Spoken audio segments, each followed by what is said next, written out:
अब कैसे लड़ाई होगी बीजेपी और कांग्रेस की रायपुर दक्षिण में, अभी का क्या समीकरण बन रहा है?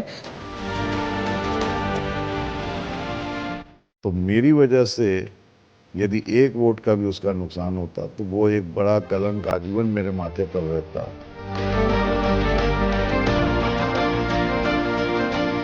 और मुझे तो इस बात का पूरा विश्वास है कि कांग्रेस जो है ये चुनाव जीतेगी।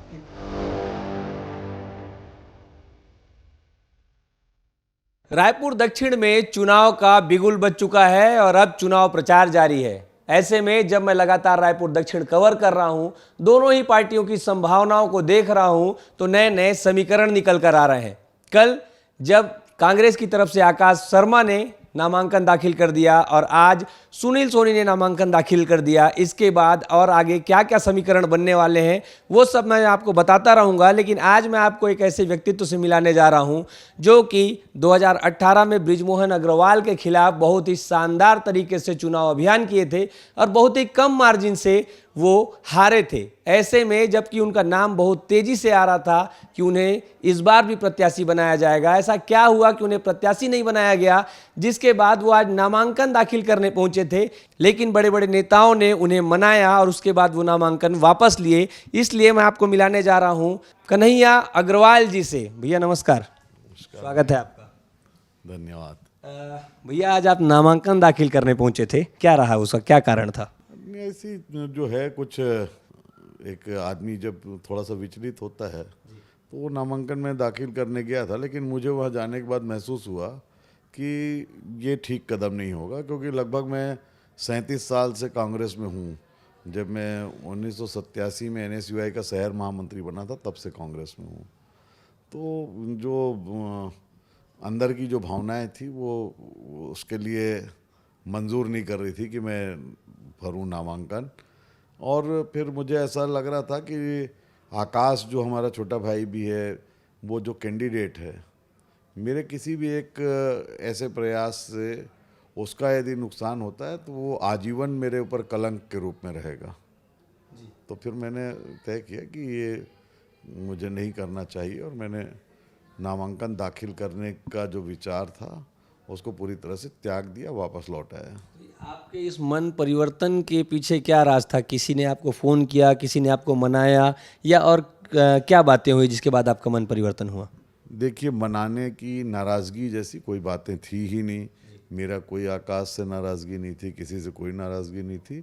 मुझे हमारे पार्टी के वरिष्ठ नेताओं ने ज़रूर कहा कि आप खुद सुलझे हुए व्यक्ति हो, मैं लंबे समय से पार्टी में काम कर रहे हो, तो ये निर्णय आपको लेना नहीं चाहिए। और हम सबका तो ये बड़े होने के नाते, चाहे आप बड़े भाई की बात समझ लें या बड़े भाइयों की सलाह सुझाव या बड़े भाइयों का आग्रह निर्देश, कुछ भी कह सकते हैं उसको, लेकिन मुझे भी उनकी बातें सही लगी। और मैंने जैसा पहले कहा कि एक तो लंबा समय से हम लोग जो अपना पार्टी में काम कर रहे हैं, दूसरा ये कि जो एक चुनाव लड़ रहा है, मैं भी चुनाव लड़ा हूँ, चुनाव लड़ने वाले के सामने किन किन परिस्थितियों का सामना उसको करना पड़ता है।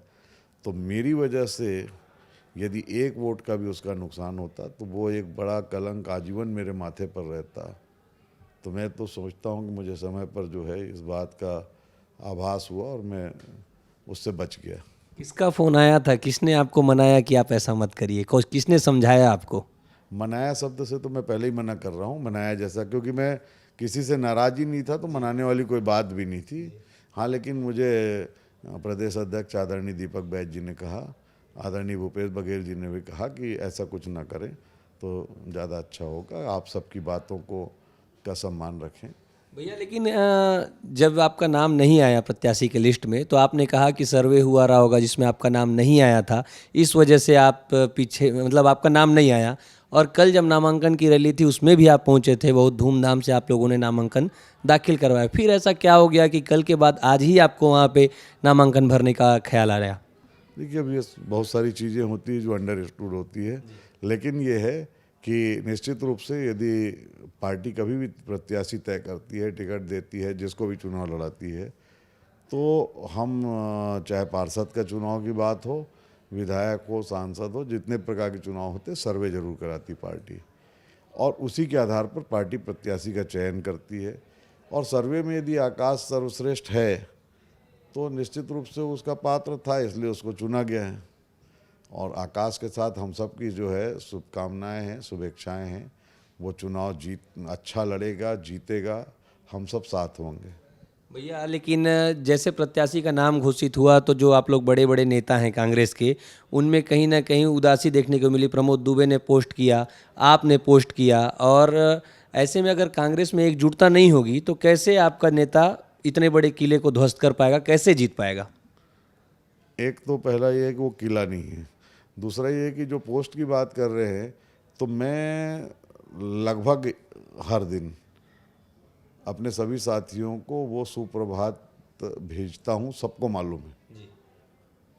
तो मेरा वो पोस्ट नया नहीं है, और ये आज भी मैंने भेजा है, कल भी भेजा, रोज़ ये है। सब लोग जो मेरे जानने वाले हैं उनको मालूम है कि कन्हैया का सुबह 7 बजे के पहले गुड मॉर्निंग आ जाता है, और जो कोटेशन है वो लगभग कोशिश करता हूँ कि नए नए कोटेशन हो, फिर भी 2-3-4 महीने में रिपीट भी होते हैं।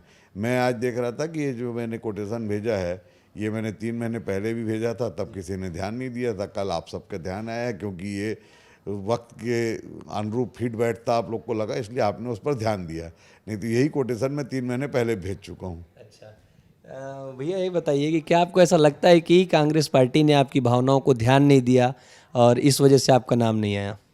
नहीं, मैं पहले कह रहा हूँ कि वो सर्वे का मामला है, और चुनाव भावनाओं के आधार पर नहीं लड़ा जा सकता। चुनाव जो है जन भावना जो सर्वे में व्यक्त होती है, उसके आधार पर होता है। तो जो सर्वे ने जो व्यक्त किया वो जो है उसको स्वीकारना सबकी जिम्मेदारी होती है, क्योंकि यदि आपको हम चाहते हैं कि हम आपको लड़ा लें, लेकिन लोग आपके पक्ष में नहीं है, तो कैसे लड़ाएंगे हम आपको? कुछ लोगों का कहना था कि अगर आपको ऐसा लग रहा है कि आपका राजनीति में आखिरी मौका था, इसलिए आपने ऐसा कदम उठाया, इस पे क्या कहना चाहेंगे? नहीं, आखिरी तो राजनीति में कभी होता ही नहीं है। राजनीति में तो जो 75-80 साल, 85 साल, 90 साल के भी हो जाते हैं, उनका भी मौका आखिरी नहीं होता है। तो मैं तो अभी 55 साल का हुआ हूँ। 2018 में आपने चुनाव लड़ा था और बहुत ही शानदार ढंग से लड़ा था, जिसका जिक्र मैंने पहले भी किया, और बहुत ही कम मार्जिन में आप लेकर आ गए थे। बृजमोहन अग्रवाल जी ने अजय योद्धा कहा जाता है, एक बार के लिए उन्हें भी डर लगा होगा, इतना आपने अच्छा फाइट किया था। कैसे थी आपकी चुनावी रणनीति और क्या किया था आपने ऐसा?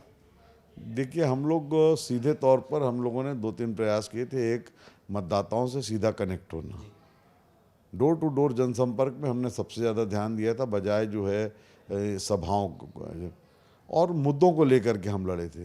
रायपुर दक्षिण का विकास के मामले में सबसे पिछड़ा एरिया है, और रायपुर दक्षिण का पुरानी बस्ती क्षेत्र जो है पुराना रायपुर है, सबसे वैभवशाली क्षेत्र, सबसे ऐतिहासिक क्षेत्र, सबसे प्राचीन क्षेत्र में गिना जाता है। देवालयों का पूरा जो है सब जो प्राचीन देवालय हैं वो पुरानी बस्ती में है। तालाबों का पूरा जो शहर कह लो तो पुरानी बस्ती है। तो वो क्षेत्र को विकास करने की एक योजना के साथ हम लोग आए थे। उस स्वास्थ्य शिक्षा के मामले में दक्षिण पिछड़ा हुआ है। स्वास्थ्य के लिए 2009 में 100 बिस्तर अस्पताल की घोषणा बजट में हुई थी, 1 करोड़ रुपये उस समय स्वीकृत भी हुआ था, पर वो योजना कहाँ गई आज तक किसी को नहीं मालूम है। शिक्षा के लिए भी हम लोगों ने एक सपना देखा था। मेरे ऑफिस में आज तक वो 2 पोस्टर लगे हुए हैं। मेरा सपना कि ऐसी स्कूलें डेवलप करें हम लोग, सरकारी स्कूल, कि लोग कॉन्वेंट स्कूल जाने की लोगों को ज़रूरत ना पड़े।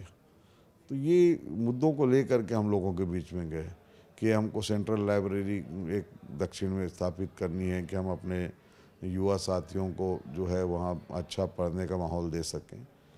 तो वो मुद्दों के आधार पर जो चुनाव हमने लड़ा, सीधे तौर पर कनेक्ट हुए। क्षेत्र में हम लोगों ने तय कर लिया था कि जो जिस क्षेत्र का है उसी क्षेत्र में रह के काम करेगा। वो सब मिला करके जो लोगों के साथ, फिर उसके पहले के जो 10 वर्ष थे, चाहे वो इंदिरा प्रियदर्शनी बैंक का बड़ा आंदोलन जो हुआ, वो हम सब ने मिल कर के लड़ा और लगभग हम लोग सफल भी हुए।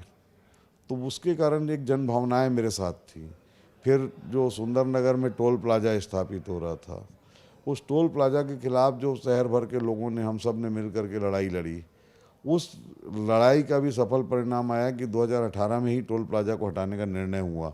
उसकी लड़ाई हम 2008 से लड़ रहे थे, और 10 साल की लड़ाई के बाद जब वो टोल प्लाजा हटा, तो लोगों के बीच में जो हम लोग लगातार गए, लोगों के लिए काम किया, गली गली तक गए, घर घर गए।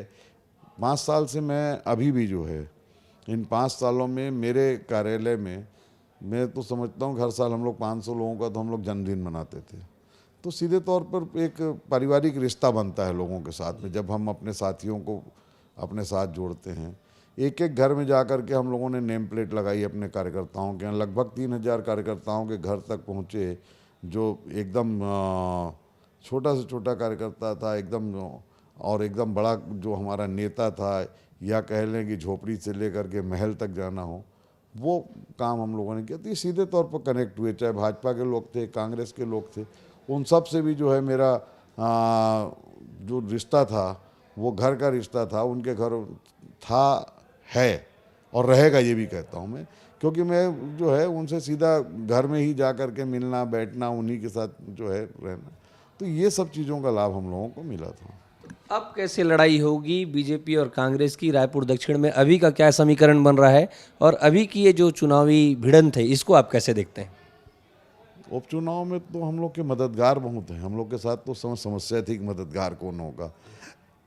अभी तो पूरा पार्टी का नेतृत्व है हमारे साथ में, तमाम रणनीतिकार हैं, और जो पूरे प्रदेश भर में लोग अलग अलग जगह, रायपुर के लोग ही चले जाते हैं, अब तो प्रदेश भर के लोग रायपुर में हमारे साथ होंगे।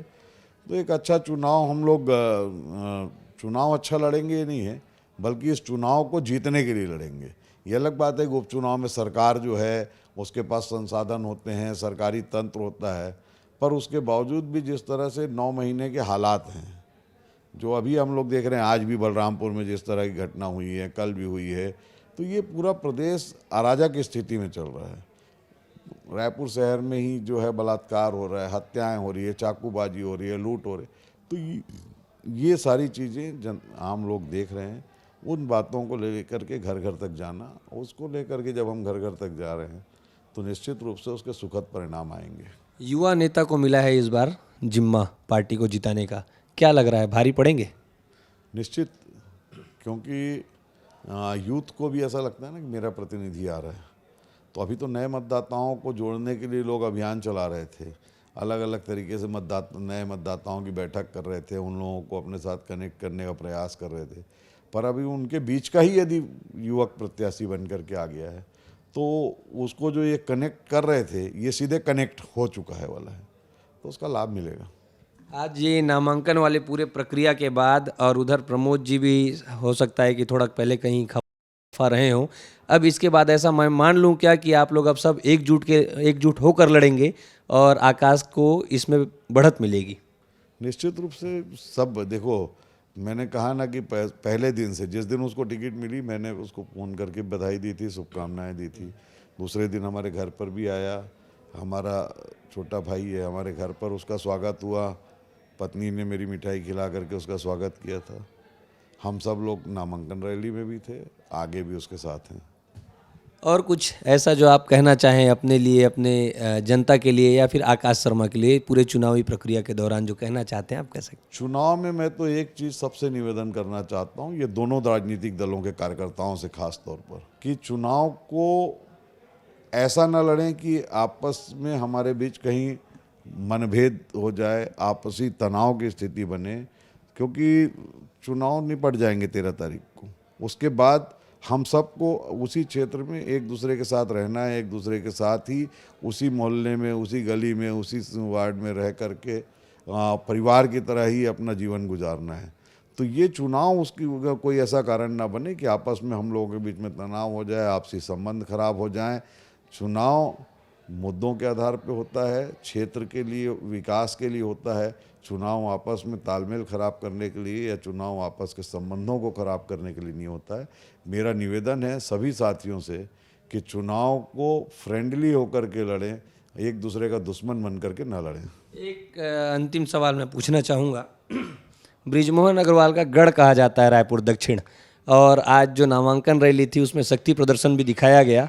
तो अब आपको क्या लगता है कैसा रहेगा चुनावी माहौल? मैं गढ़ वाली बात से कभी सहमत नहीं रहा हूँ। मैं बहुत छोटा व्यक्ति यदि चुनाव लड़ा हूँ, मैं सोचता हूँ अब तक जितने चुनाव हुए हैं उसमें सबसे छोटा व्यक्ति मैं ही हूँ। वो व्यक्ति यदि जो है इस गढ़ को आधा ध्वस्त कर चुका, तो गढ़ वाला मामला नहीं था। दरअसल लोग रिपीट इस क्षेत्र में कभी हुए नहीं।